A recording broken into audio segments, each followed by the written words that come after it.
नमस्कार, आप सभी का स्वागत है मेरे YouTube चैनल ARS ड्रीम में, जहां आपको मिलेगी हिंदी व्याकरण से संबंधित संपूर्ण जानकारी। क्योंकि हिंदी व्याकरण सभी परीक्षाओं एवं प्रतियोगी परीक्षाओं में बहुत ही महत्वपूर्ण है। तो चलिए आज हम समझ लेते हैं व्यंजन वर्ण के बारे में। पिछले वीडियो में हम वर्ण किसे कहते हैं, वर्ण के कितने भेद होते हैं एवं स्वर वर्ण की परिभाषाओं को समझे थे एवं उनके भेदों को भी समझे थे। तो चलिए आज का टॉपिक है हमारा व्यंजन वर्ण। तो चलिए आज हम समझ लेते हैं व्यंजन वर्ण के बारे में कि व्यंजन वर्ण किसे कहते हैं, उनके कितने भेद होते हैं। तो मैं बोर्ड पर लिख चुकी हूँ। तो चलिए अब समझना शुरू करते हैं। तो आज का हमारा टॉपिक क्या है, व्यंजन वर्ण। व्यंजन वर्ण किसे मैं यहाँ पर प्रश्न लिख चुकी हूँ। प्रश्न के माध्यम से मैं यहाँ पर समझाना चाह रही हूँ, क्योंकि एग्जाम में ऐसे ही प्रश्न आते हैं। तो मैं इसीलिए यहाँ पर प्रश्न लिखी हूँ कि आपको ये जल्दी से समझ में आ जाए, या कैसे इन व्यंजन वर्ण से कैसे प्रश्न एग्जाम में पूछते हैं। तो पहला प्रश्न में लिखी हूँ, व्यंजन वर्ण किसे कहते हैं। व्यंजन वर्ण के भेदों के नाम लिखे तथा उनकी परिभाषा लिखे। तो यहाँ पर व्यंजन वर्ण एक क्वेश्चन हमारा आता है कि व्यंजन वर्ण किसे कहते हैं, यानी व्यंजन वर्ण की परिभाषा लिखेंगे सबसे पहले। दूसरा है भेदों के नाम लिखिए, यानी व्यंजन वर्ण के कितने भेद होते हैं उनको लिखेंगे। फिर उसके बाद है हमारा तीसरा प्रश्न है कि उनकी परिभाषा लिखिए, यानी भेदों के नाम लिखकर उनकी परिभाषा को साथ साथ लिखते जाना है। तो उत्तर को चलिए देख लेते हैं। तो उत्तर में यहाँ पर लिखी हूँ, व्यंजन वर्ण के 3 भेद होते हैं। व्यंजन वर्ण के कितने भेद होते हैं, 3। स्पर्श व्यंजन, अंतस्थ व्यंजन और ऊष्म व्यंजन। ये कितने भेद है, 3 हैं। तो चलिए अब तीनों भेदों की परिभाषा भी साथ साथ में समझते जाएंगे। तो यहाँ पर मैं पहला भेद जो है स्पर्श व्यंजन, इसका परिभाषा यहाँ पर लिख चुकी हूँ। तो चलिए इसको देखते हैं।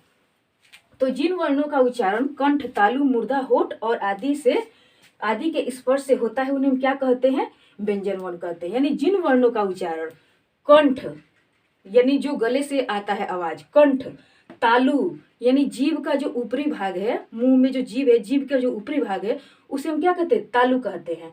तो तालु से उच्चारण हो। मूर्धा यानी मुंह से उच्चारण हो। होठ यानी हमारे होठ के सटने से जो उच्चारण हो, तो इन वर्णों को क्या कहते हैं, स्पर्श व्यंजन कहते हैं। इनकी संख्या कितनी होती है, 25। तो स्पर्श व्यंजन की संख्या कितनी होती है, 25। तो इन्हें हम वर्गीय व्यंजन भी कहते हैं। तो इनकी 2 परिभाषा हुई, इन्हें 2 नामों से जानते हैं, वर्गीय व्यंजन और स्पर्श व्यंजन। तो चलिए जो 25 संख्या है और उसका उच्चारण कैसे होता है उसको समझ लेते हैं। तो जैसे मैं यहाँ पर लिखी हूँ कवर्ग। कवर्ग का उच्चारण स्थान क्या है, कंठ। यानी कवर्ग में कौन कौन से वर्ण आते हैं, क, ख, ग, घ, अंग। ये इन सभी वर्णों का उच्चारण कहाँ से होता है, कंठ से होता है। 2 नंबर हमारा दूसरा वर्ग है च वर्ग। दूसरा वर्ग हमारा क्या है, च वर्ग। तो च वर्ग का उच्चारण स्थान क्या है, तालु। तो इन सभी यानी जैसे च, छ, ज, झ, इय, इन सभी वर्णों का उच्चारण कैसे होता है, तालु से होता है। तीसरा हमारा वर्ग है ट वर्ग। तो चलिए समझ लेते हैं कि ट वर्ग का उच्चारण स्थान क्या है। तो ट वर्ग का उच्चारण स्थान मूर्धा है। तो ट वर्ग में कौन कौन से वर्ण आते हैं, ट, ठ, ड, ढ और अण। चौथा हमारा वर्ग है त वर्ग। त वर्ग का उच्चारण स्थान क्या है, दंत। तो इसका उच्चारण इन त वर्ग में कौन कौन से वर्ण आते हैं, त, थ, द और ध, न। ठीक, क्लियर हुआ। यहाँ पर पांचवा जो हमारा वर्ग है, पांचवा वर्ग का उच्चारण स्थान क्या होता है, होठ होता है। तो पांचवें वर्ग में कौन कौन से वर्ण आते हैं, प, फ, ब, भ और म। ये यहाँ पर ये जो 5 वर्ग हैं, तो इस सब की संख्या कितनी होती है, 5 होती है। 5, 5, 10, 15, 20 और 25। तो स्पर्श व्यंजन की कुल संख्या कितनी हो गई, 25। तो इस स्पर्श व्यंजन की जो परिभाषा है, परिभाषा के माध्यम से हम यहाँ पर समझ चुके हैं, क्लियर हो गया है कि स्पर्श व्यंजन की संख्या 25 है और 25 का उच्चारण स्थान यहाँ पर मैं समझा चुकी हूँ। तो चलिए अब मैं इसको साफ करूंगी और साफ करके मिटाकर बोर्ड को साफ करते हैं। और साफ करके जो दूसरा हमारा है, ये दूसरा जो भेद है अंतस्थ व्यंजन, उसको लिखना शुरू करते हैं। तो स्पर्श व्यंजन हम समझ चुके हैं। मैं स्पर्श व्यंजन के भेद जो लिखी थी, स्पर्श व्यंजन की जो परिभाषा लिखी थी उसको मिटा चुकी हूँ। अब चलिए आज समझ लेते हैं दूसरा जो हमारा भेद है वो क्या है, अंतस्थ व्यंजन। तो समझने के पहले आपसे एक निवेदन है, कृपया आप वीडियो को पूरा देखिए।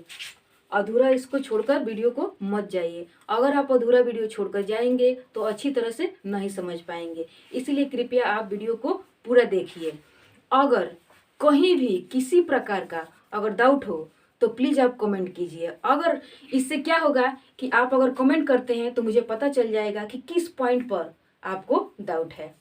तो चलिए अब दूसरा जो हमारा भेद है, उसको दूसरा जो भेद है कौन सा है, अंतस्थ व्यंजन। तो अंतस्थ व्यंजन को समझ लेते हैं।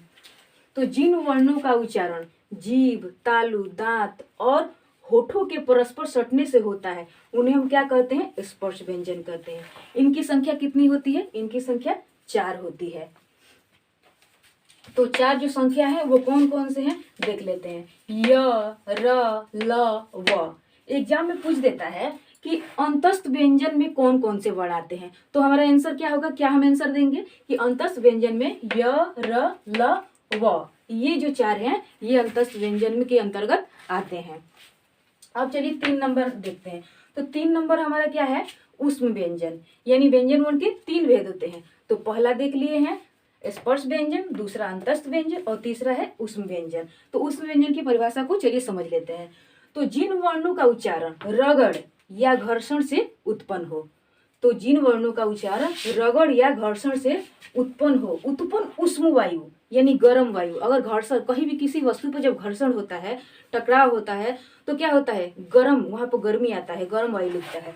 तो जैसे ऊष्म वायु से होता है, जिन वर्णों का उच्चारण रगड़ घर्षण से उत्पन्न ऊष्म वायु से होता है उसे ऊष्म व्यंजन कहते हैं। उसे क्या कहते हैं, ऊष्म व्यंजन कहते हैं। इनकी संख्या कितनी है, 4।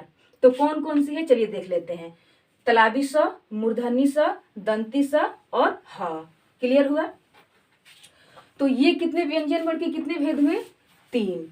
पहला स्पर्श व्यंजन जो मैं मिटा चुकी हूँ, दूसरा हमारे अंतस्थ व्यंजन, तीसरा है ऊष्म व्यंजन। ठीक, तो ये तो तीनों हो गए व्यंजन वर्ण के भेद। उसके साथ में समझ लेते हैं हम संयुक्त व्यंजन के बारे में कि संयुक्त व्यंजन किसे कहते हैं या संयुक्त व्यंजन क्या है। तो जिन वर्णों का उच्चारण 2 व्यंजनों के मेल से होता है, जिन वर्णों का उच्चारण 2 व्यंजनों के मेल से होता है उसे हम क्या कहते हैं, संयुक्त व्यंजन कहते हैं। क्लियर हुआ। तो संयुक्त व्यंजन किसे कहते हैं, 2 व्यंजनों के मेल से जिसका उच्चारण होता है उसे हम क्या कहते हैं, संयुक्त व्यंजन कहते हैं। तो इनकी संख्या कितनी है, 4 है। तो इनकी यानी संयुक्त व्यंजन की भी संख्या 4 है। तो एग्जाम में क्वेश्चन पूछता है कि संयुक्त व्यंजनों की संख्या कितनी है, तो क्या हम आंसर रखेंगे, तो आंसर हम देंगे कि 4 है। तो संयुक्त व्यंजन में कौन कौन से वर्ण आते हैं, अगर एग्जाम में पूछ देगा संयुक्त व्यंजन के कितने वर्ण हैं, वो कौन कौन से हैं, तो क्या लिखेंगे हम, तो यहाँ पे लिखेंगे छ, त्र और ज्ञ। चौथा हमारा क्या रहेगा, स्र। अब देख लेते हैं कि इसको संयुक्त व्यंजन कैसे कहते हैं, यानी 2 वर्णों के मेल से इसका उच्चारण होता है। तो 2 वर्ण कैसे कैसे हैं, इसको विच्छेद करके अलग करके इसको समझ लेते हैं। तो पहला है छ। तो छ किन किन वर्णों के मेल से बना है, क और यहाँ पर मूर्धन्य स, क और मूर्धन्य स के मेल से कौन सा बना है, छ बना है। दूसरा है त्र। त्र किन वर्णों के मेल से बना है, त और र, दोनों को अगर जोड़ा जाए तो हमारा यहाँ पर त्र वर्ण बनता है। तीसरा है ज्ञ। ज्ञ किन किन वर्णों के मेल से बना है, तो ज्ञ यहाँ पर ज और य के मेल से ज्ञ बना है।